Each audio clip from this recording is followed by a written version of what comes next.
want to welcome you all to this important panel this evening on the increasing attack on Palestinian academics and critics of Israel.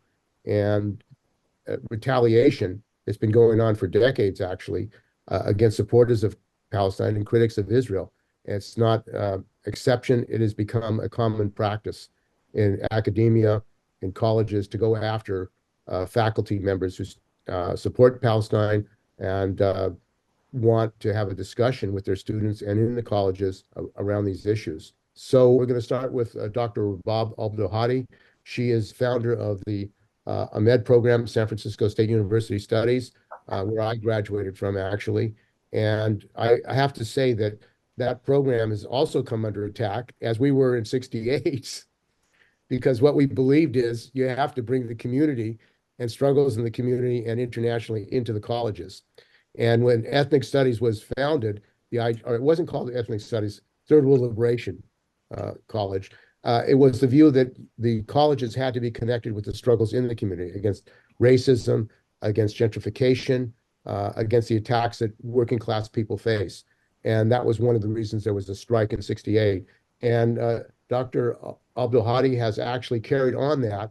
And despite attacks by Zionists, threats, terrorism, not only against her, but her students, which are outrageous. The students have come under attack who attend our classes. I even was at a meeting where a Nazi came to the class to intimidate people. And this is what Dr. Rabab has had to put up with. So I think it's important that we learn about that struggle and also the other struggles that have been going on around the country to organize, educate ourselves and organize to defend ourselves. So welcome, Dr. Abdulhadi, Rabab. Thank you, Comrade Steve. I'm so happy to be here and with other comrades who are discussing the role of the academics who are really organic intellectuals involved in this struggle, including students, people who are committed with the community, and academics who are involved as well. So maybe you can talk about how you were targeted and the role of the Canary Mission and also the Northern California Jewish Community Council, which actually helped fund some of the attacks. Yes, the Canary Mission is a site that was created that was at one point shadowy. Nobody knew what it was, but it was basically a site that was created to dox, to expose people, students, faculty, public intellectuals, staff, anybody who speaks at or about Palestine, about Palestinian justice, justice in for Palestine, to expose them so they can send a chilling effect and silence them, so they themselves would lose their jobs, would lose their livelihood. Jobs would not appoint them anymore. Some of the times, for instance, some of our students, their addresses, their jobs, their homes, phone numbers were given out in public, and so they would be harassed and attacked and threatened, and employers would not be employing them anymore. There was a group that was founded to expose the Canary Mission, over 1,000 academics actually, to expose them. And then after a lot of investigation, some of it was begun by Al Jazeera and other people, but also many of the groups, we found out that it was founded by an Israeli, Milstein, who had paid for it and set it up in order to do this. But since then, there have been many other groups. For example, this past year in the fall and in the spring, there were groups that have gone around in multiple campuses to dox professors, students, starting with Harvard, New York University, the Hunter College, multiple places where there are students and faculty who have rose up in order to protest and try to stop the Israeli genocide in Gaza, and to demand an end to U.S. military and all aid to Israel as to stop its genocide. And they went around in trucks and they put the pictures and the names and the addresses of the professors and the students. And they started with the students at Harvard University, who issued a statement saying that actually Israel is responsible for the genocide. It's not the Palestinians. So they demanded. And then the millionaires and the multimillionaires came out saying that the universities, starting with the Ivy League and the private universities, are not going to be funded. And now we found out that there is a billionaire club that they meet on WhatsApp, and basically all of them also come together to demand that universities do not allow any of the students to continue, maybe discipline them, maybe fire them. And now we know there is also law firms who have already publicly announced that they're not going to hire any law students who have even been at demonstrations or protests to demand anything about around justice in for Palestine. In the Bay Area, Jewish Community Relations Council has been very active in harassing and in shutting down the AMED Studies program. In terms of my own experience, I know in 2009, for example, they took the first step to go an hour before I even came. They were targeting the students, and they were targeting the Palestinian mural at San Francisco State, honoring the Edward Said, the late Professor Edward Said. And the students, I should say, the students and the AMED Studies program are very much inspired by what we say, the spirit of '68, which is the strike that you all led, and we acknowledge your role in decolonizing the curriculum, in holding the university accountable to the community, and your role in the being against the Vietnam War, and all of the issues that you supported. And calling for third world studies, not necessarily ethnic studies per se. And so the students wanted to have something about the murals to honor that, and the JCRC was actually one of the leading groups to shut down the symbols about Palestine in the mural.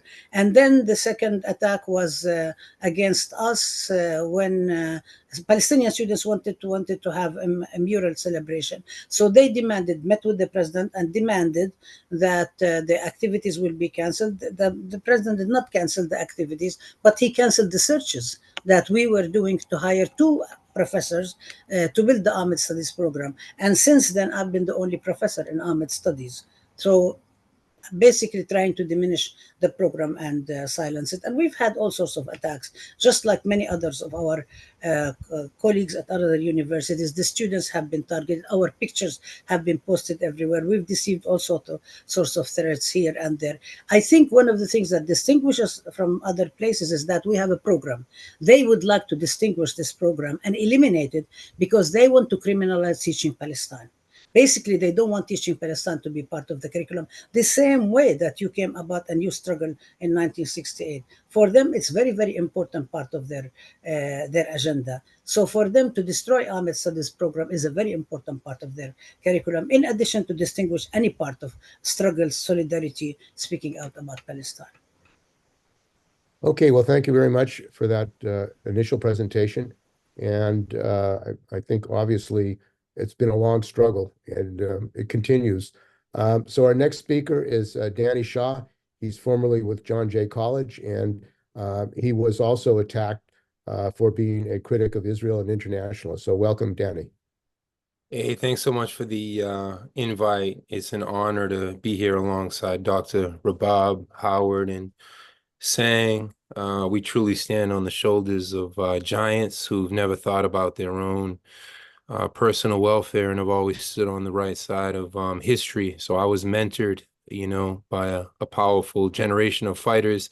I learned about Palestine in 1994, thanks to the Palestinian movement and great mentors and my mom. So I was already reading back in the 90s when I was a teenager. So in the aftermath of October 7th, we knew how Zionism and U.S. militarism in the entire West was going to act. I've been teaching at John Jay since 2007. I've had more than 6,500 students who I was able to, I teach or taught my cases in the courts. It'll probably be in the courts for a number of years. I taught in the Latin American and Caribbean Studies department. They changed it to Latin American and Latinx Studies. That's the official name now. They went after me because of the demonstrations that we were leading and rallies and marches. They wanted to send a clear message that any academic, any professor who was involved, they would go after hard. So they took screenshots of different tweets of mine. If you all want to see, I could share my screen if Steve enables that. And once they the Canary Mission and Stop Antisemitism.com and these other outfits, they dox you. They put out as much personal information. This is seen by, in my case, one tweet was seen by 500,000 people. They published a half a dozen articles in Israel. And of course, they decontextualize everything and just say I'm an anti-Semite. We're very clear that anti-Zionism is not anti-Semitism. Another colleague of mine, Mara Finkelstein, was fired because of anti-Semitism. I mean, to call one of our Jewish sisters anti-Semitic, it defies logic, but nothing about this is logical. It's anti-historical, it's anti-dialectical. On October 20th, I had tweets go viral. I was reaching millions of people on X. They shut me down overnight. They censored my Twitter. They delisted my Twitter. They deboosted my Twitter. They came after me on other social media platforms. I was doing what we do. I mean, I didn't join academia for all of the big money, ha ha ha, that we earn, especially as part-timers. I did it because of the opportunity to challenge. Most of my students over the years, 95% have been Latino, first generation, second generation, third generation immigrants, African-American students, Caribbean students. And when they learned about Palestine, of course, a Haitian student would say, well, I'm from the Palestine of the Caribbean.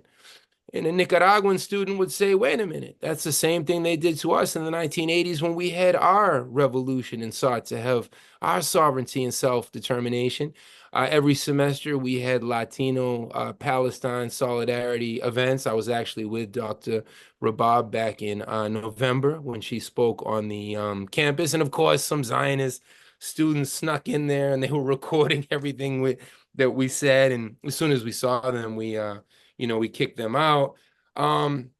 So that's what spurred a campaign of millions and millions of Zionists to attack me. I could also show some of the hateful messages. The most common message I've received since October, and it wasn't the first time that I was attacked or doxxed, but this went the most viral. The most common comment was, "You Nazi, you'll never work again. You hate Jews, you're a Jew killer," just absurd things.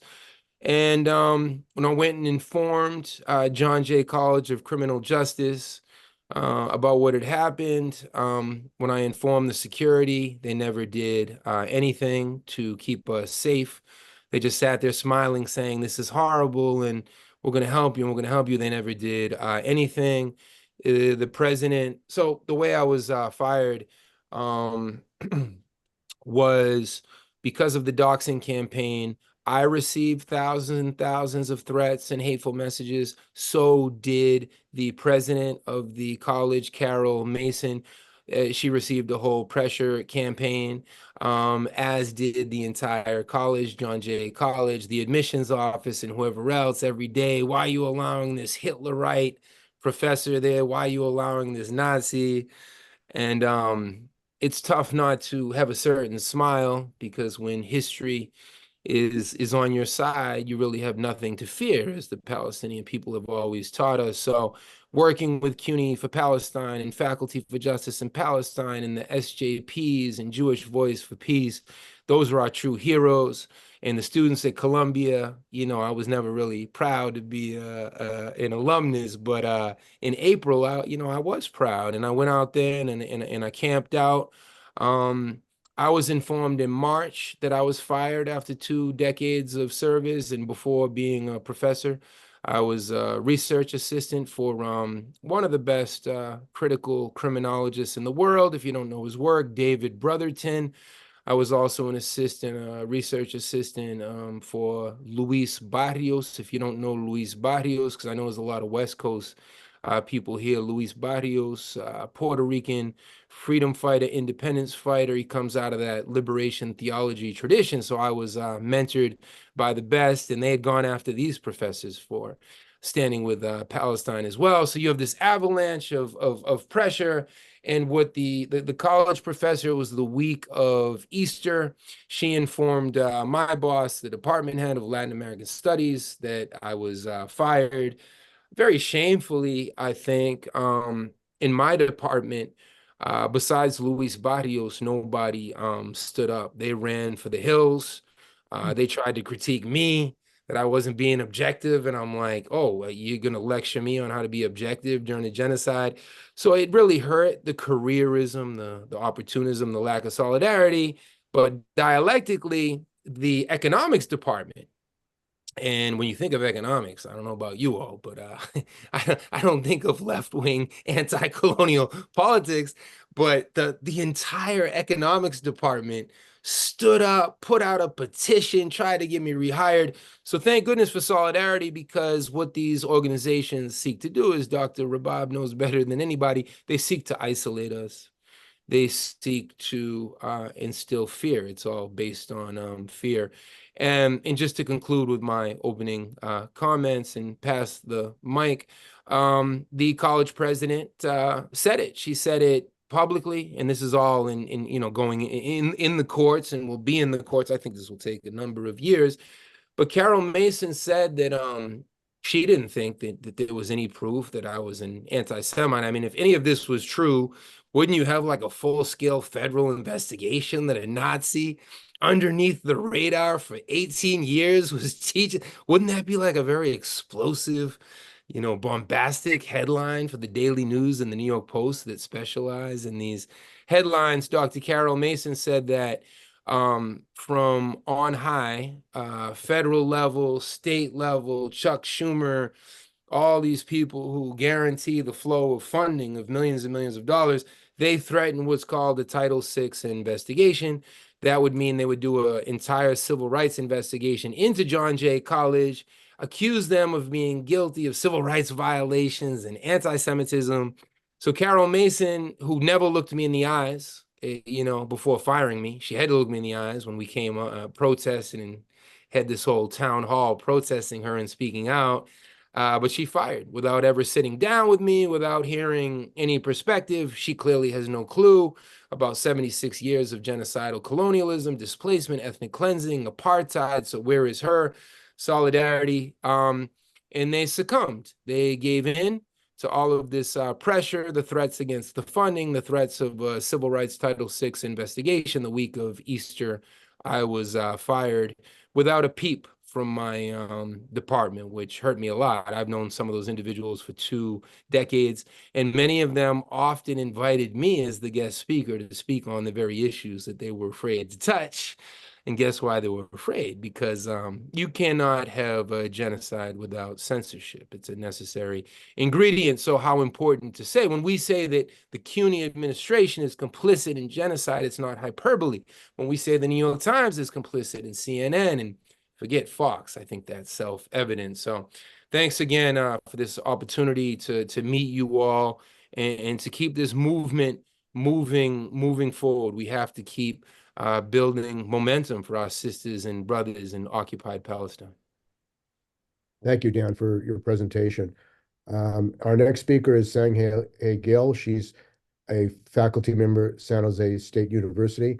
Also, she's been active with the California Faculty Association, and the action against her took place alongside, in conjunction with, a mobilization of the faculty, actually the first faculty strike since 1968, which is amazing, statewide faculty strike. So I think that people are afraid of faculty mobilizing and organizing politically within their union. So welcome, Sang.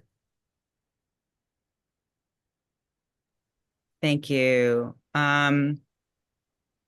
So I, began my activism in Palestine by signing on to the BDS statement. I think it was in the late 2000s.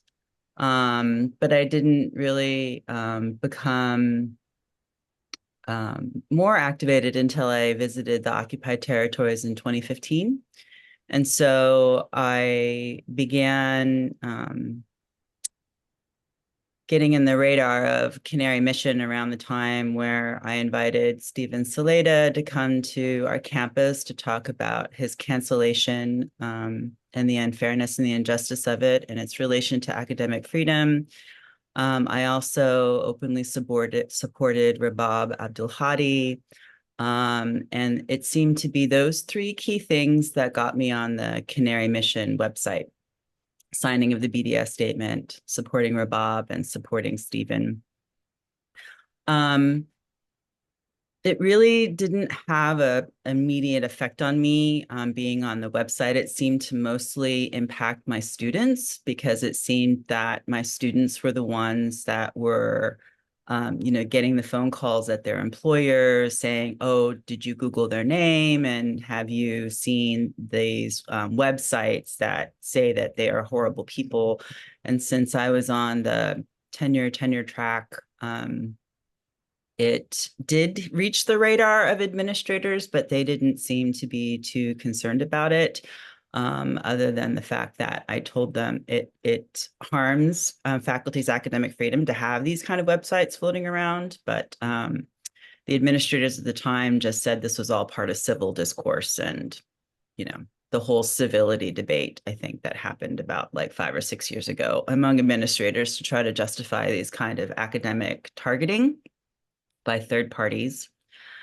And then more recently, I supported my students at San Jose State University who wanted to start a Muslim student protest encampment late in the spring semester.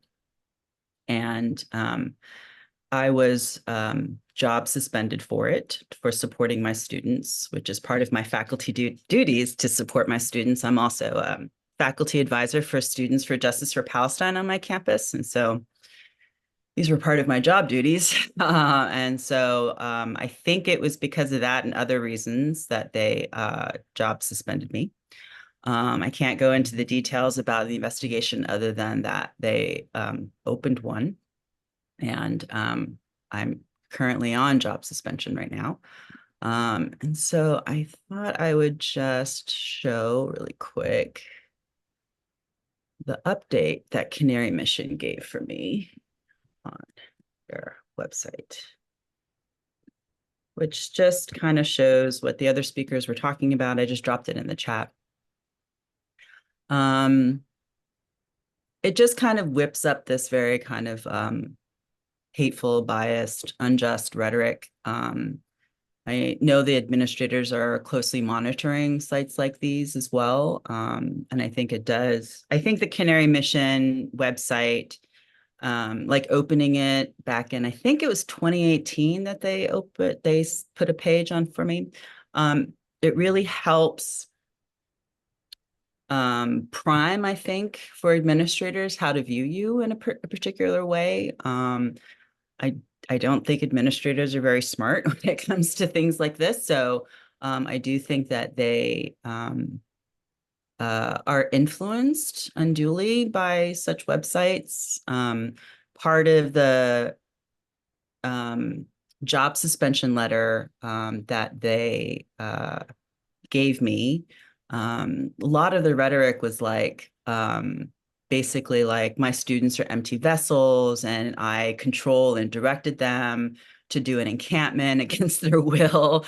And I think that, if we didn't have like websites like Canary Mission that kind of help prime administrators and who I think look at these web pages, it does kind of collude into this like, leftist, oh, our students are empty vessels and we just fill them with these ideas of violating time, place, manner policies, or pushing back against Zionism or white settler colonialism, like they're just automatons or things of that nature. And so I do think that in my particular case, these websites do have those kind of influences and how faculty get treated in these kind of instances.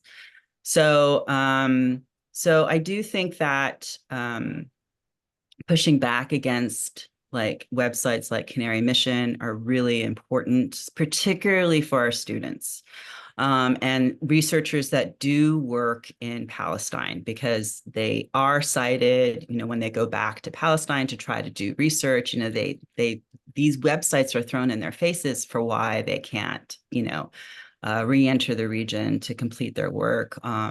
And again, like I told you before, it really harms our students because, some employer looks at these websites and they're all polished and they look like they're professionally put together. And so it really puts a questionable doubt in their head about, our students. And so there's some really drastic economic harm that can happen to them.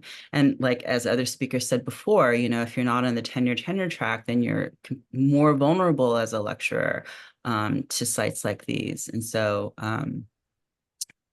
so in my experience, I didn't think I was particularly harmed at the time when my website opened up in 2018, but now looking back on it, I do think that it had a priming effect for the administrators and how they viewed me and treated me, right? Because I honestly feel like they have nothing on me other than I fulfilled my job duties in supporting my Muslim students doing an encampment, and without any dialogue, I got job suspended. So yeah, that's my analysis about Canary Mission in relation to my particular case. Thank you. Thank you, Sang. So our last speaker is Howard Pflanzer, and he's a adjunct at CUNY. And actually, he was the one that urged that we have this panel because he as well was put on the Canary project. So welcome, Howard. Yes, I noticed a couple of things about the Canary project. One, when you look on Google, it becomes like the third or fourth thing you're mentioned if people look you up, And I was cited for basically signing petitions. I was noted that I demonized Israel. I supported Students for Justice in Palestine, that I attacked Netanyahu in an email. And I have a record from the Canary Project, I guess from its outset in 2014. And it goes to about 4 pages. I printed it out. And I can say that the thing I want to say about the Canary Project, they're a bunch of Zionist cowards because they won't let you know who they are. They are anonymous. And that's the worst thing, when there's innuendo, stuff published of yours from social media. This is very pernicious in a society. And the thing to do, they even say, oh, if you recant, it's like you've, done something terrible. They'll remove your name from the list. Why would anybody want to kowtow to these cowards, these anonymous cowards? And that's basically, I wanted to say that. I made comments on social media about settler colonialism, about Netanyahu and his company are criminals. I'm part of the International Committee, and several other professors who are part of this committee have been, should I say, demonized by the Canary Project. And I feel these people need to be taken on, exposed, and taken care of, because they're just a terrible influence. Because in my case, I don't think it's hurt my career. I've been an adjunct, I taught English. But the point is, do you want to be cited for things that are supposedly terrible? They make it seem like you've committed some sorts of crimes. And none of us have done anything criminal, whether you posted stuff or you organized students or anything else. This is part, as you said, part of your academic role to talk about these things. This is part of education. People should know what's going on. And I'd like to say, I'm glad all of you I invited you to be on this panel. And I think this is very important that the Labor Fest audience and anybody else who on the International Committee at CUNY and such knows about this, if they haven't heard already. And it just adds to the toxic mix this is creating. And I say the only thing that needs to be done, and I don't know if people have some people have done some research. There are certain foundations that have supported this, but not the people who have organized this project. That's all I want to say. You need to fight back, and that's the answer against this, as all these other things that are going on. Thank you, Howard. And before we start the discussion, if people want to raise their hands and speak, I would say that this has been going on, the targeting attack on faculty members for decades and decades. It's not new. In fact, the ADL, the B'nai B'rith, have been targeting professors for 30, 40, 50 years. In fact, on the Un-American Activities Committee, the ADL was actually targeting leftists and communists during the witch hunts. And the reason I think this is important to understand is this is not just a U.S. operation. This is an international operation. And the Israeli government, what we discovered when I was targeted by the ADL, an agent, what they call a fact finder, came into my house. We had a committee, labor committee on the Middle East, was spying on us and also spying for the South African government at the same time, spying on Chris Hani's visit to the United States. And he was later murdered in South Africa. But what we discovered in this lawsuit, which went on for several years, was that, in fact, the Israeli government was getting information from the ADL as well as the South African government. And they were collaborating and giving money to this guy to get information. And I think that this continues, that the government of Israel, the Mossad and others, are an organization that are engaged in international activity of intimidating, terrorizing, and even murdering people in the history of these organizations. So the other thing that I think is very important to be concerned about is this Turning Point USA. I don't know if people are aware of this guy, Richard Kirk, but this organization is founded by right-wing fascistic billionaires and has been organizing around the country, recruiting young people at colleges to do spying. And they've actually targeted faculty members around the country and paid young people to do spying. And the dangerous thing that we have to look at is that he was a speaker at the Republican convention. And what he said at the Republican convention is that they have a large number of members, young members, and they want to go into the government with these members. They want Trump, if he's elected, to bring in their members into the government agencies. So what we're talking about is not just a canary project alone, but we're talking about the possibility of these U.S. government agencies being filled by Zionists, by fascists, and then targeting people throughout the country, which is something is a terrible thing, but something we have to recognize as a possibility. So this is, I also, the other question is that the attack on academics, on educators, for telling the truth about Palestine, for educating about Palestine, there needs to be a campaign in the labor movement. The NEA, the AFT should be defending educators around the country. There should be a national political education campaign. And I think we have to get our unions, labor councils to stand up. I know that the San Francisco Labor Council did pass a resolution for Dr. Rabab, but this is an epidemic, and that's what it is, an epidemic of a targeting of faculty members throughout the United States and teachers. There's a teacher in Oakland that was targeted as well. So it's something to take seriously, and I think we have to have an organized campaign, fight back, and tie together this struggle to hold these people accountable that are doing this. Carol, and then Dr. Rabab.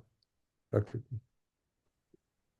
I also work for CUNY. I'm an adjunct, and I was involved with the encampment also to protect our students.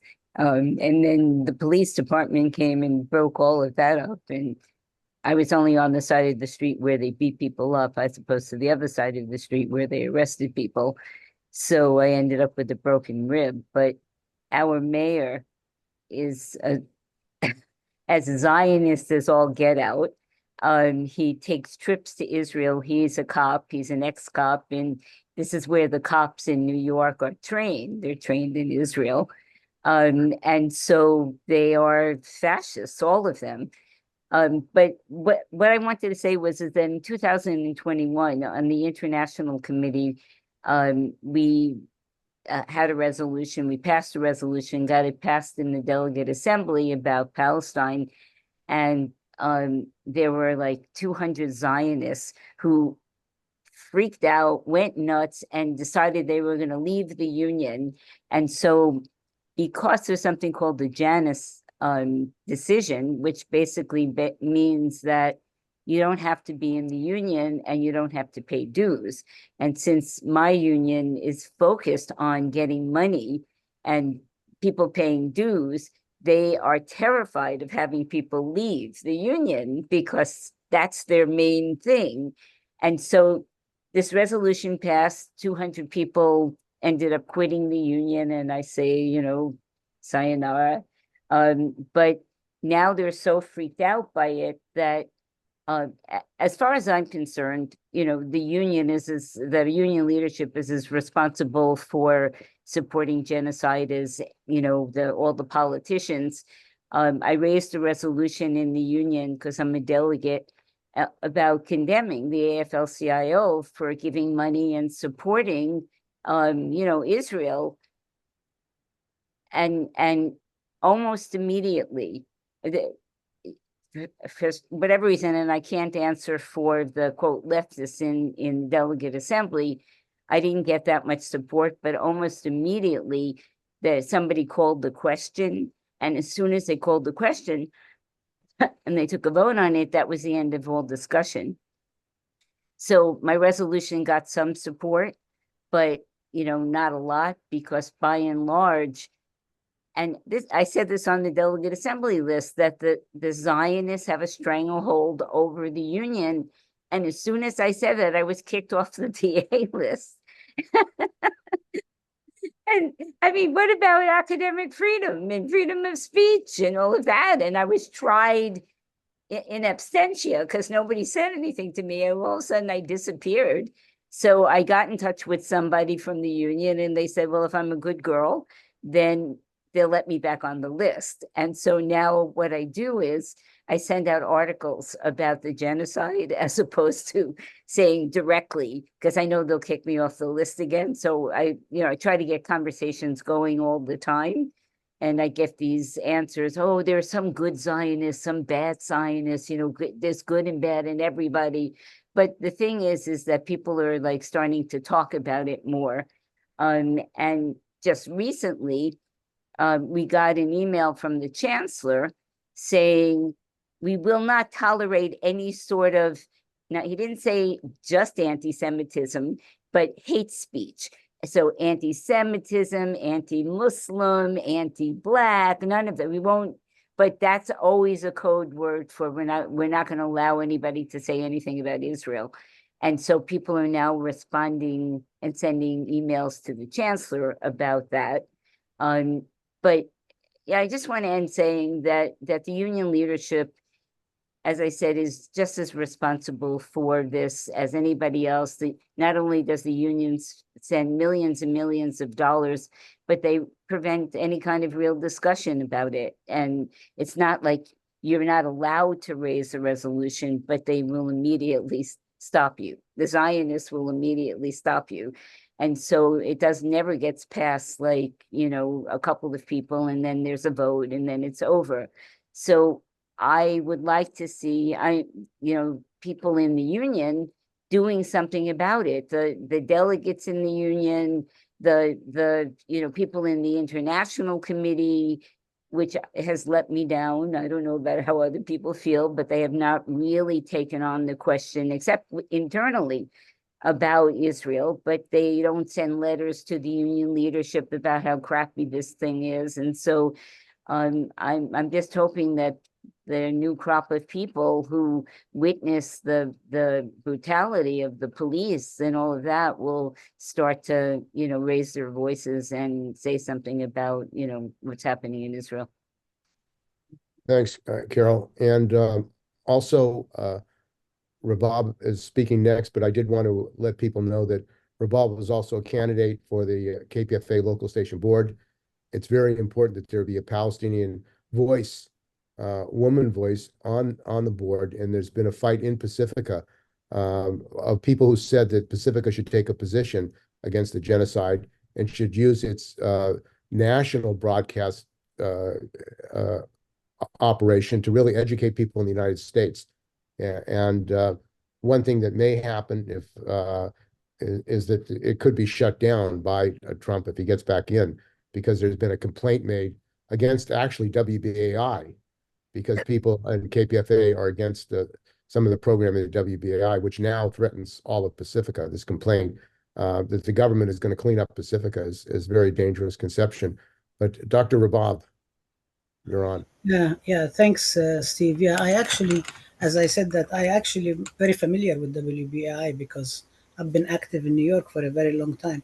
But I actually wanted to say something, and you started taking us in that direction, Steve, about the whole question of the structural issues, that Canary Mission sort of like picks up the things, and then there's multiple Zionist organizations, but none of them are sort of grassroots, homegrown, spontaneous organizations. And I think many of us already know this, but maybe for the audience, that they don't just spring up and they decide to do something like this. This is a very coordinated campaign. This is an industry that has a lot of money behind it, a lot of power behind it, that's very much connected to the Israeli government. They have a Ministry of Strategic Affairs, as you mentioned, the Mossad, the Shin Bet, the US government, and we now know a lot of this stuff is coming out, not enough, but there is a lot of this stuff. You mentioned the ADL. The ADL is the coordinator of the deadly exchange, the training between the US, and I hate to say law enforcement because they're repressive forces, with the Israeli multiple things. So I think this is kind of like they throw something out in order for them to see, first to kind of like alert other Zionist organizations that this is our agenda. So then the other Zionist organizations start working on it, and then they can also lobby the other university administrators. And with the change of the universities, that we don't have anymore public universities that are only accountable to the public. Public universities are neoliberal universities that are accountable to the donors, that are accountable to the right-wingers on their boards, that the boards are all appointed. They're not really selected by the teachers, by the educators. The agenda is not education. The agenda is to kind of like graduate students and just get funding and so on. And I think this is, in this sense, it's a whole question of the academic labor becomes very, very contradictory and conflicting things, because we are all trained to compete with each other. We are all trained to kind of become individualistic, pursuing our order. So when we are involved in union activism, we're actually going against the grain of what the administrations, the academic institutions are actually aiming to do. And so the union organizing is working against that. So there is this push and pull of what we are trying to do and how we're organized. And some of the unions in the academy are still working with the old formula, that they are actually working with the bosses, making it work with the bosses. Kind of like they always say, they always say administration. They never say management and workers. When you say management, you're recognizing that there is an opposition relationship. But when you say, oh, the administration, and then you have the breakfast, the weekly breakfast, the weekly lunches, your chummy, you actually know the administration more than you know your union comrades. It's a very big problem. So it's very hard to kind of like ideologically even and emotionally and psychologically to change this kind of thing and push our union colleagues to become really to take on this. This is our battle. It's our bread and butter. It's our solidarity. It's an injury to one to an injury to all. So that's, I think this is very, very big issue. This is very big issue in all our unions, because we still have a lot of dinosaurs. And I'm not talking ageism, because I'm also one of the senior citizens, but I'm talking about people who refuse to kind of recognize reality, and their time is up, because there is so many changes in the labor movement that is happening that's scaring the hell out of them. It's also time is up for the Zionist movement, because they are getting exposed more and more, and they're getting nastier and nastier. And it's also for Israel. That's why it's getting more and more and more into genocide. And the Zionist apologists for Israel are actually trying so hard to cover up for Israel. This is why they're getting nastier, and fascism, and they're connecting with fascist powers and so on. And the so-called liberals who think they are so liberals, and even talking about free speech. I mean, I was in 2014 at the PSC meeting when they would not even talk about Palestine. They passed a resolution, we support academic freedom for our students. Your students, the students you were talking about, are students for justice in Palestine. It wasn't just any academic freedom. It was the students who have police every single time any activity was going on, and they carded. It reminded me of checkpoints at the Israeli borders. They had to card everybody. They wouldn't let anybody go in to any lectures until they carded them and wrote down their names. So if you didn't have papers or something like this, you're not going to go to that event. So I think there is a lot of issues here that are very much connected with each other. And if people do not understand all of this stuff, and you know, those of us who are there, it's really, really rough. And I think the fact, you know, Sang, you and me and Danny and Howard and all of us, we are targeted because we speak up, and they would like to make us an example, so nobody else would dare speak up, and nobody would actually worry about losing their benefits and what they are gaining if they become good girls and good boys and rock the boat. And I think this is what it is. They're holding this carrot over our heads, and if you dare challenge, the stick is coming up. Okay, Elizabeth?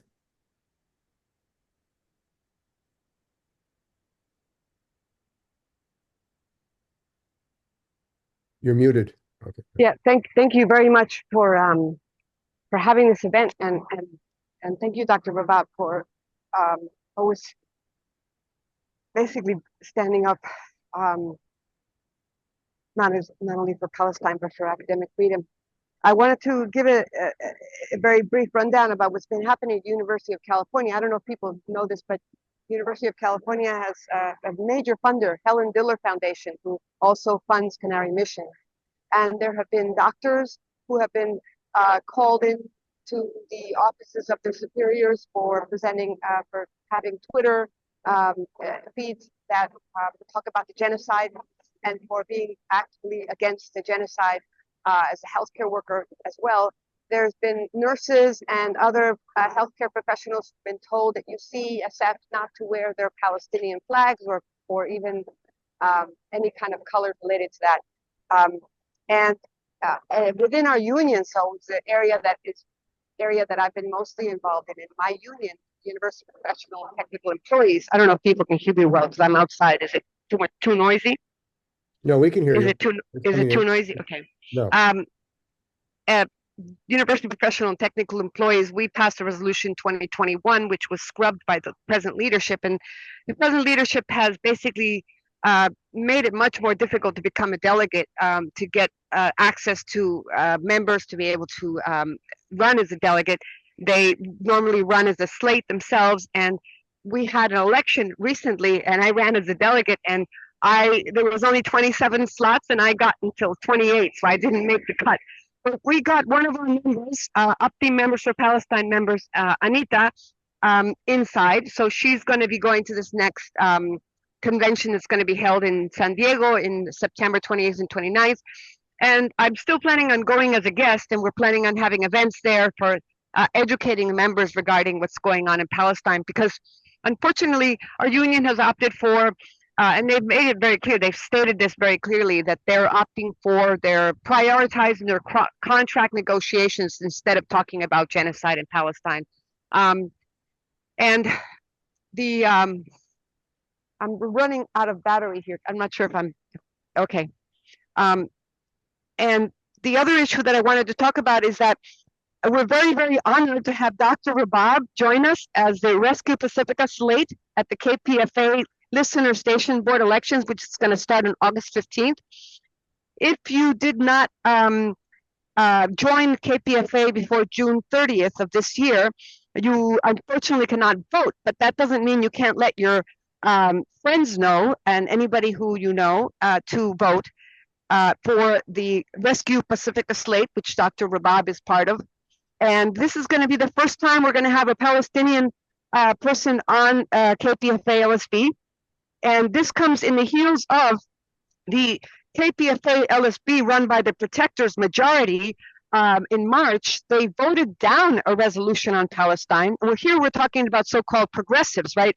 Philip Muldauri, who has a show on KPFA. We're talking about people like Zach Caldevier, who wrote an article with a Palestinian woman about how the media has been treating the Palestine issue. All of these people voted down the resolution. These are basically Democratic Party hacks who've been trying to dismantle Pacifica, the last remaining truly independent radio network in the country. Radio meaning terrestrial radio. You don't need to have an internet connection in order to listen to this radio. And that they've been attacking WBAI. The ones here in KPFA have been behind the FCC attack against WBAI, and it ended up biting them in the ass, because it ended up getting the FCC to monitor the entire Pacifica stations, making it much more difficult for any kind of fundraising to go on for anybody. And you know, the person behind that, who is Sherry Gendelman, a lawyer. We've had also talking about an issue regarding the deadly exchange program and how the military and the police are directly involved with Israel. Israelis have been training the police here in this country for a while, and Frank Sterling, one of our Rescue Pacifica members on the LSB, he's a member of the Oscar Grant Organizing Committee, was attacked 2 years ago by the police, and he was charged. You know, luckily he ended up getting his charge dismissed, but we had members on the KPFA LSB literally attack him and say, this woman named Sharon Adams, she literally said the police have a right to defend themselves. So these are the so-called progressives we're dealing with, you know, who have been at the behest of the Democratic Party, Wellstone Democratic Club, have been trying to dismantle Pacifica. They don't want any third-party voices, any alternative voices, and least of all do they want any kind of Palestinian voices on there. The KPFA doesn't have the electronic Antifada on there, and we all know the trials and tribulations that Dennis Bernstein has had at Flashpoints, even though he's been able to stick around because he's got a very strong support. So that's just what I want to say regarding what's been going on here in the East, in the progressive San Francisco Bay Area. Thanks. Thank you, Lisa. I'm actually a playwright, and we have a community theater called Crossways, which is devoted to expressing the diverse multicultural points of view in New York. And I was talking to this guy who works for Irondale. That's the right word, right, Howard? It's, at any rate, and he told me, he said he was too busy to work with me on this play, to direct this play, because his students were getting arrested in the, Israel-Gaza demonstrations. And it struck me that the only people who were getting punished were the people who were, you know, against what the Israelis were doing. And since, you know, Hamas did start this war, and the United States' strongest ally in the Mideast is Israel. You know, I'm Japanese American. I don't know if any of you know that in the Second World War, Japanese Americans were put in concentration camps partially due to the hysteria of wartime. And I think that, you know, this whole thing about crushing dissent in the academic community is part of that a right-wing surge that's happening in the country, not just against people who raise their voice against war, but also, you know, Roe versus Wade, and so forth. And so I think that just on the basis of free speech, there are thousands of organizations that would support academics who have been victimized, and that it's necessary, and perhaps you might have some time since you've been laid off to, you know, build a movement with the widest possible scope because it's against free speech. Now, higher education is supposed to make people think, not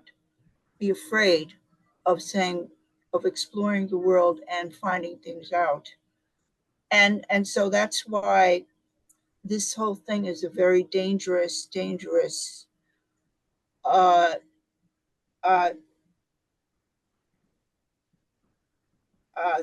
movement that's going to destroy democracy in this country, because they always attack students and intellectuals first, just like Hitler did. So I would say that if you have the time, you should build a very broad movement and not be allowed to make yourselves invisible. You know, we were Japanese Americans were in concentration camps, but I looked on Amazon and I saw hundreds of books that were written about the experience. But you have the opportunity, since you're not in jail, to make people aware. And you know, I think there's much more support than you think is out there, and I don't think you should let yourselves. You have been punished unfairly, and I think that there would be it's a mass lawsuit, it's a class action lawsuit, it's a mass movement, and it's a very, very essential part of preserving democracy in the United States. So I think you have much more on your side than you think you do. And that's all I want to say. Thank you. You know, so I think that the issue of the unions is critical, because the unions have power. And I think I agree with Dr. Rabab. The Zionists, one of the things they don't like to do is expose themselves. And in the past, they've been undercover in a lot of what they've done. Now they're out open doing what they're done. And that's created a problem for them, because people can see who they are. And that, I think, is what they don't want. So I think that we need to have a united campaign in the labor movement and the working class, a democratic campaign, democratic rights, and build that up in the labor movement. And I think it has to be connected to the rise of fascism. It's no accident at UCLA that the Zionists work with the fascists, the Proud Boys, to attack the UCLA encampment. It was a peaceful encampment. It was physically assaulted. People were beaten up on UCLA campus. The police stood by. The Los Angeles police, the highway patrol, they all stood by. And the next day they raid it and arrest people and attack the encampment. So we're talking about a coordinated state attack with the fascist, with the Zionists, against people who are supporting Palestine and against the genocide. And guess what? Only one person has been arrested in that attack. They have pictures of all kinds of the Zionists and Nazis, and only one arrest. And that's because he went public. His mother went public. But the fact of the matter is, there needs to be an open investigation as to who was behind this, and also the cover up why nothing has been done about it. I mean, you can be sure that if us, people who are opposed to the genocide, did these kind of attacks, they'd all be arrested up and charged with felonies. That is not the case at UCLA. And there's going to be a meeting of the regents tomorrow. The regents now are withholding money, or the legislature, the Zionists who control the legislature, are withholding millions of dollars to UC unless they put in stringent bylaws or stringent rules preventing rallies and demonstrations. So there's an organized effort to shut down and attack people who speak up about Zionism. So I think we have to take this very seriously, and we have to organize and educate people. And within the labor movement, that's a battle, because as we've seen, this is a problem. It's a political problem. I mean, basically, the AFL-CIO are pro-Zionist. They say they're for Zionism. They don't make any bones about it. They are for a Jewish state. So this is what we're dealing with. And they obviously are also for imperialism. There's no protest about the trillions for war, and they support capitalism. So those are the issues we deal with. But I think people are waking up. Students are waking up, and people are waking up to the reality. The brutality at UCLA was really unparalleled. But at City College, I was on the other side of the gates and police barricades, and Carol and others were assaulted. And shout out to Carol, who's been in the struggle for a very long time with her family. So just maximum respect for putting your body on the front lines. We were on the inside, surrounded by hundreds and hundreds of riot police. I was at Columbia, camped out almost from the beginning, and to have NYPD helicopters hovering over us, these are 19, 20-year-old students. So as a professor, I wanted to be camped out with them. But the level of intimidation, and then they had these Zionist rallies where they were trying to spit on us and manhandle us. I wrote about it for Black Agenda Report, so I'll put that there in the chat. And just to highlight the courage and the vision of this generation, of these students. That's why they want to shut down TikTok. They already have us so thoroughly censored on Instagram, Twitter. Now they've gone after TikTok, probably the only place where you can still go viral in defense of Palestine. It's become more and more difficult on Elon Musk's X. But those students and being there, it had such a 1968 feel. For me, I was in undergrad at Columbia in 1996 during the ethnic studies struggles. We also had a lot of labor solidarity there, and I just couldn't have been more proud of my son's generation that stood up at universities across this country despite all of the repression.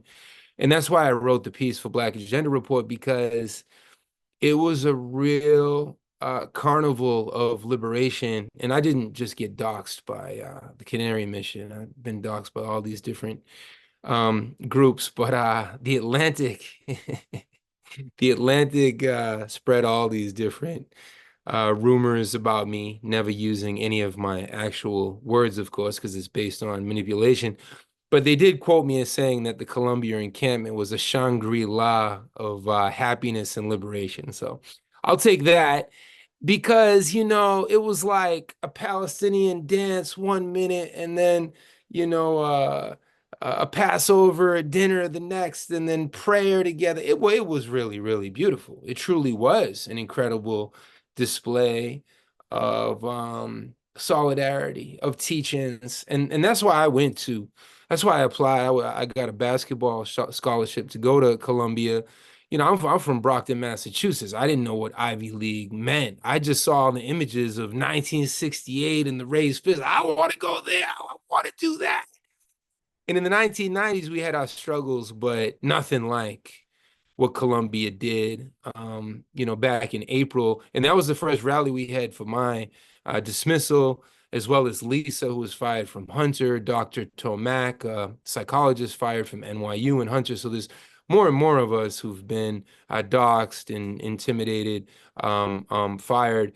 But yeah, I'll never forget those memories. There were some of the protagonists from 1968 who came and spoke and joined us. But I'll always have incredible memories.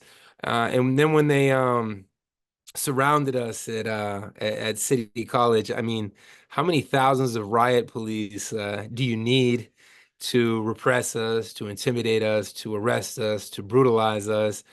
It was very sad too. The CUNY campus security, I mean, they came out, they wanted to fight us, they had their hands up. So the ideological campaign, the vilification of the Palestinian people whose only crime is being from native to this area of the world. So just to keep fighting, to keep building unity in the movement, to keep reaching out, because everyday American people, like, I don't usually mix politics with my family. I'm not trying to get uninvited from Thanksgiving again, or Thanks-taking, depending on your if you have an accurate understanding of history. But I had to call up my family. I called up my family, aunts, uncles, 3 generations on October 10th or 11th, and I said, look, we're not a family who believes in Holocaust. And I was proud of some of my younger cousins who've stepped up. I mean, that was some like 9 months ago. But if you haven't talked to some family members, it's always worth trying. We've just been so thoroughly bamboozled. There's such a disinformation campaign, but when you can actually show them the images, hopefully, we can reach their humanity, because in the West, what humanity is left. Thanks, Danny. Elizabeth? Yeah, I wanted to also mention one last thing regarding the UAW and the UC in particular, and how everything intersects: the academic freedom, the fight for academic freedom, the fight for free speech, the civil rights. The UAW called a strike against UC for the way UC treated its workers at the UCLA, as well as, I believe, in Santa Cruz, UC Santa Cruz, for expressing their free speech rights and expressing their civil rights to protest genocide and to demand and demand that the university divest. The attack against the UCLA encampment, I was watching it live on Twitter, and it was absolutely appalling. And it was very clear that UCLA security people had been told to even step back and not even do anything, because they were not doing anything. And then the police arrived, 3 hours later. 3 hours of getting, attacked directly by these goons, these Proud Boys, white supremacist, Zionist people. And when the UAW called a strike, UC immediately tried to get that strike injunction against it, because they said that they can't strike because they're in the middle of a contract. But PERB, which was really interesting, the Personnel Employee Relations Board, declared that no, that they could strike, but because the issue had nothing to do with the contract. It had to do with the civil rights. And in fact, there were 2 decisions of PERB that went in the favor of the UAW, in favor of striking. And what UC did is they went venue shopping and found an Orange County judge, right-wing judge, to vote in their favor, to put a temporary injunction against the strike. Now that's going outside of the public employee system. UC went outside of the public employee system when it's the PERB system that is what has jurisdiction over UC issues under the HERA Act. So that in itself is very dangerous for the rest of the unions and all the unions related to public employee unions. Also, the other thing I wanted to mention was Project 2025 and how Pacifica was named by these right-wing, fascists who are trying to implement Project 2021. Pacifica was named in the same breath as NPR and PBS and also Corporation for Public Broadcasting, believing that Pacifica was receiving funding from the state. It's not at this moment. However, they still named it. They called it far left. And we need to realize that these same progressives who attacked WBAI and who ended up putting the petition to deny against WBAI for WBAI to not have its license renewed, ended up putting the entire Pacifica network in danger. And WBAI instead only got 2 years extension instead of its normal 8 years. And that means that this next Trump administration could very easily appoint a member of the FCC, which could close down Pacifica because of the way that this the New Day people and the people who call themselves the protectors out here in KPFA land have been behaving towards the people who want to preserve Pacifica's mission as being an anti-war station, as it was founded, and also to have good worker and grassroots and community coverage, which some of the stations do, some of the programs do. But in KPFA, they want to follow the NPR model, basically. So this is something we should realize, that we're facing fascism, but it didn't start with Trump. It started way back when Bill Clinton passed the Telecommunications Act of 1996, which helped create media conglomerates. And that's what's been happening. There has been no credible, there's been no really serious journalism to tell American people about what's been going on in Palestine. And that's what we're up against, basically. The only reason that we've been getting any information at all has been because of the bravery of the journalists in Gaza, who have not only themselves put their lives on the line, but also have been directly targeted by the artificial intelligence that's been developed by some of the universities here, in fact, that have been used to track them when they get home, and then they get bombed in their house. So all of that is so interconnected. You don't know where the head starts and the tail ends, in this case. So that's basically what I wanted to say. Okay, thank you. Howard? I wanted to say I learned about Palestine when I was 16. There was a brilliant article. It might have been Harper's or The Atlantic, which documented the Palestinian camps, and by Martha Gellhorn, who was an incredible journalist. And then I realized all the questions came to me. Why is this happening? Because I'd gotten positive Israeli propaganda from family and from friends, and I realized there was something wrong.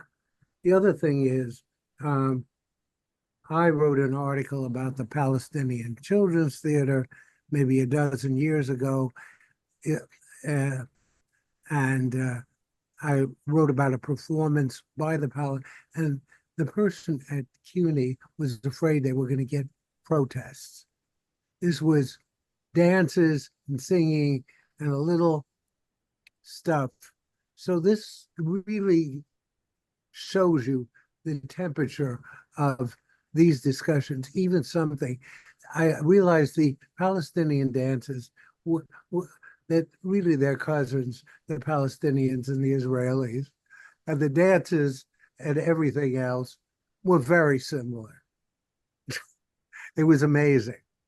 The other thing is, so I wrote in that article about them for a small publication. As other people have done lately, I equated Zionism with Nazism, and got a little feedback on that, but it was quite clear what the Israelis, the Zionists, were doing. I want to say something about anti-Semitism. You don't have to agree with me. Yes, there is anti-Semitism on the campuses. But I think the anti-Semitism has doubled because of what the Israelis are doing in the genocide in Palestine. They are the major contributors now to the fact of anti-Semitism, but nobody else writes about it. And that's what I want to say. It's quite clear when you do something as horrible and atrocious as what's the 40,000 people killed, it's going to create, and they're Israelis, it's going to create greater anti-Semitism.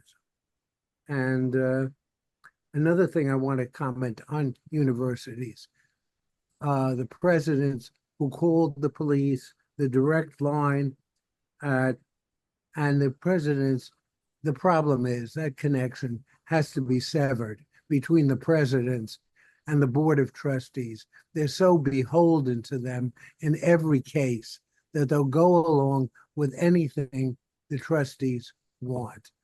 And this is a major problem. We talked about the problems in the union. This is the major problem in the public and private universities. And I think there's something needs to be done in a major way, that there is more faculty input in getting the trustees. CUNY used to have a couple of public trustees. There are no more on the CUNY Board of Trustees. They're gone. They don't want them because they might bring up issues of importance to the university and to the students. Thank you. Dr. Rabab? Yeah, I wanted to say a couple of things about the way the analysis of the social movements and how social movements have been portrayed, and go back to the whole question of the public and private universities. And I think Lisa and others were talking about UCLA and UC Santa Cruz, and the treatment of the UAW, the student workers, the student who actually they fought a lot to be recognized as workers, because there was a patronizing relationship between the faculty and the students, and they actually won being recognized. And Colombia actually was really terrible, including during COVID. They tried to pull all sorts of things. But in this, it was really interesting how the president of Colombia called in the police, the New York City Police, Eric Adams, to come and attack the students. And I think Danny was talking about Colombia in 1968. And it was very interesting how fast they moved. I mean, in 68, they actually took a little bit of time. They moved so fast. But also there were a lot of things that I think it's really important for us to kind of like talk about the analysis and the comparative analysis of how it was being seen then and how it is being seen now. Some of the things are very similar. The whole question of talking about outside agitators. And this is not something new, by the way. It's definitely not something new about students who are infantilized and they're treated as if they don't know anything. And this is with Sang. The same Sang started talking about this, how, the students have no head. By the way, I was also in the lawsuit that Lawfare filed against us, and they were defeated massively. They also said students don't know what they are doing, and I should have told them, like as if the students are going to listen to me if I had told them anything, right? But this is the same issue. But also, this is always the attack, this is always the claim that whenever people in any locality rise up and protest, there is always somebody outside. It's always somebody foreign who's coming out and telling them, because they are not aware of their terrible conditions and they cannot actually rise up. So this is one big issue. The other big issue that keeps coming up is, aside from the collaboration of the power elite, the universities, the police, the government, all of them are, I think they are all in collusion with each other. And I think none of them are exempt of it. They're all part of it. And I think there is no salvation for them. That they're just part of like the people who want to crush us. While definitely I agree with, I think when Compañera was saying how big the movement is, I agree. But I think the oh my God, I forgot what I was going to say. I forgot. If I remember, I'll say it. I'll put it in the chat. Sorry. Yeah. Well, I think that this discussion has been important, and the fact of the matter is it's not going away. the repression, the coordinated action to attack critics of Israel and to retaliate against people. I think that they would like a witch hunt in this country, an anti-communist witch hunt similar to the 50s, where they shut people up and people were fired from their jobs. Thousands and thousands of people were fired from their jobs as part of that witch hunt. I think the difference today, though, is that working people, the working class, is itself angry and mobilized. The UAW workers went on strike. There are large numbers of workers and young workers who are fed up with the system. They're angry. They don't have a future in capitalism. And that's, I think, going to make it more difficult for the kind of witch hunt that they want to have to be successful. But I do think that the political struggle needs to be a united front for democratic rights against fascism, because I think that this is what we're facing. This is a serious period. I haven't seen anything like this in my lifetime, where you have billionaires, the richest people in the world, saying they want a dictatorship. They want to get deregulation, privatization. They don't want, and you have a Supreme Court which is handpicked, which says a unitary president, that the president is not responsible because they do official acts and therefore they can do them. They can kill people, they can organize, and these are real things that are happening. They're not made up. And I think the people who rule this country and rule the world have intentions to crush any opposition. The actions of the administration and the police are not an accident, are not a mistake. They want to crush political opposition. They want to crush political viewpoints in support of the Palestinian people against war.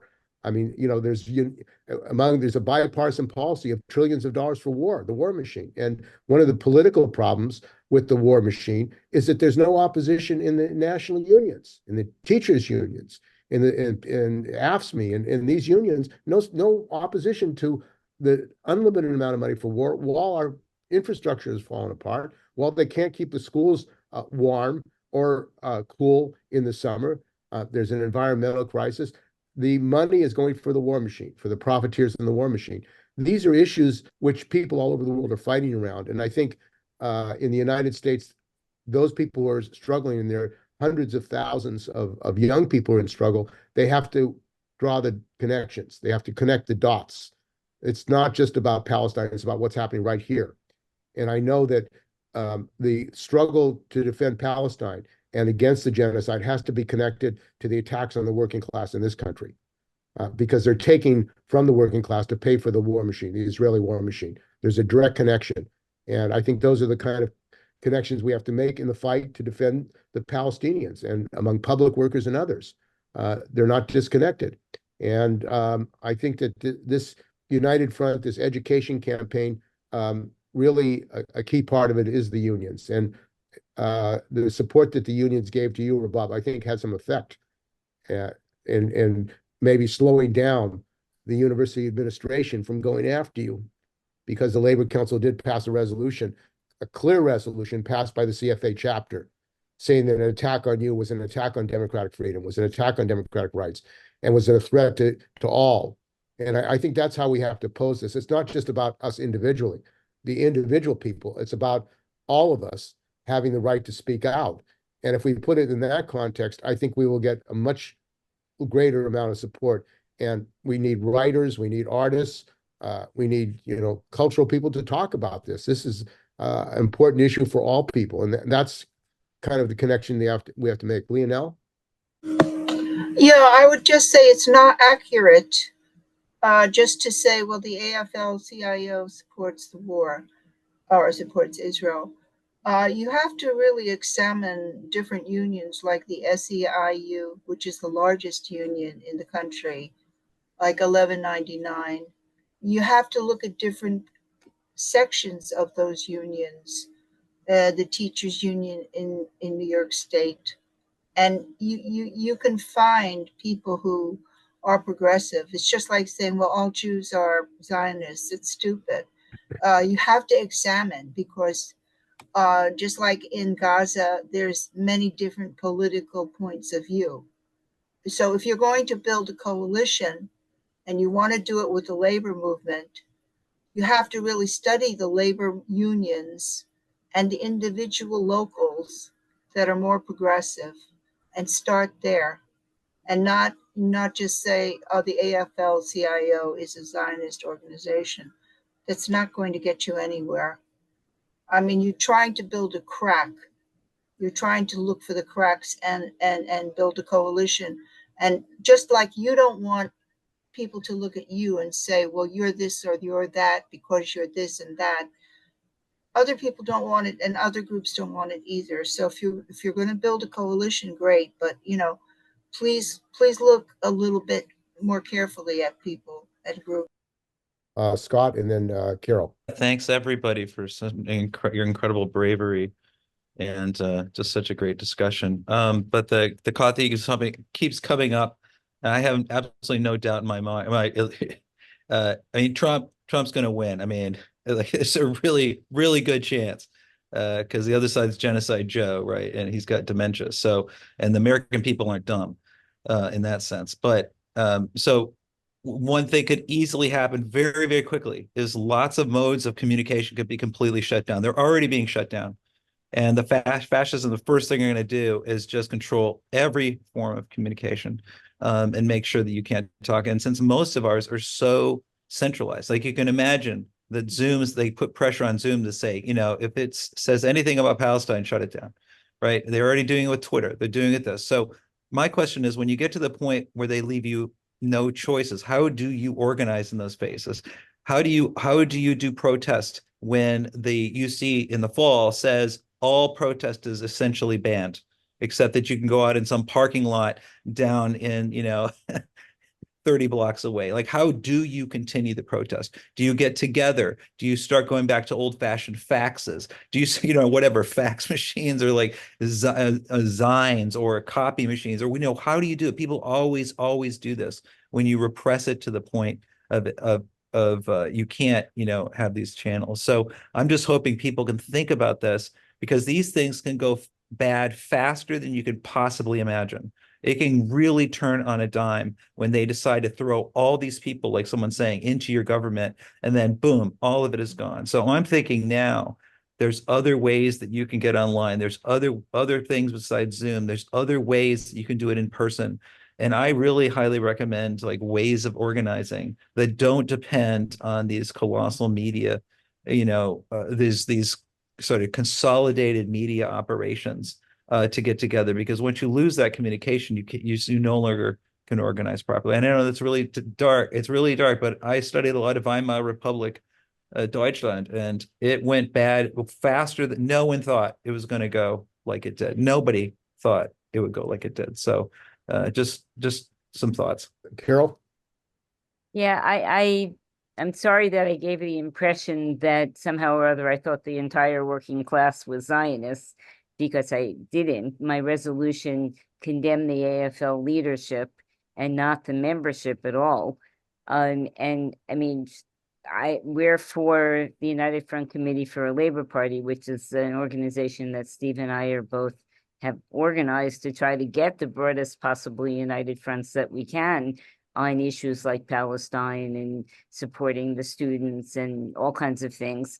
But they need to be condemned, because they're the ones that are, and I see it all the time. I'm on the Delegate Assembly. They prevent discussions from happening, especially about Palestine. You can bring up any other subject. It's not like anything is going to go anywhere. But in fact, Randy Weingarten, who's the head of the AFT, and Liz Schuler, who is the head of the AFL-CIO, and her predecessor was Trump, with Trumka, who didn't allow any conversations about BDS. I mean, they're all in cahoots, and so I try to explain to my students, who are also workers, about what's going on in Gaza and capitalism and the whole thing. But I think we have to be absolutely clear that these people who are leading and I wouldn't say the movement, because there really isn't any, but people who are the head of the AFL and head of the SEIU and 1199 and all of those are really all cut from the same cloth. There are people who want to defend the system, and basically that means, preventing any real discussion on I mean, not only even Palestine, my contract is up 15, 16 months ago, and there's absolutely nothing, no movement. When I get up and I talk about the fact that we have to organize and, possibly strike, let's start talking about it. I'm like, shut up, basically. So, these are the people who've made their deal with the devil. And we have to find the people that want to overthrow that by organizing united fronts that are going to fight fascism. I agree with Scott that this is happening really quickly, and I don't think people understand the gravity of it. But once Trump gets into office, he's going to implement Project 2025, and that's going to be really, pretty terrible for the working class. And you have like Sean O'Brien, who speaks at the Republican National Convention, who's the head of the Teamsters. And I mean, this guy is just an utter traitor to his own membership. And, I think we have to like really let people know and analyze it and let people know really what the story is and how to move forward. Thank you, Carol. Labor Fest was founded in 1994 to commemorate the San Francisco General Strike, which was successful in organizing the ILWU. It led to the formation of the ILWU in a union hiring hall. And this year is the 90th anniversary of not only the San Francisco General Strike, but the Minneapolis General Strike and the Toledo General Strike. And that kind of working class action, general strike action, is the kind of action that really can stop these attacks, the full mobilization of the working class. And this coming period, there may be general strikes because the confrontation that is coming between the owners and the government and workers is going to grow quite rapidly. So I want to thank all the guests, and I think that this has been a good discussion, and we urge you to take a look at some of the other events that we're having. I think it's important that we look at our history, because working class history is important in the context of the struggle to defend our democratic rights and against the attack on Palestinian activists, professors, faculty, and workers. So thanks for joining us on this important program.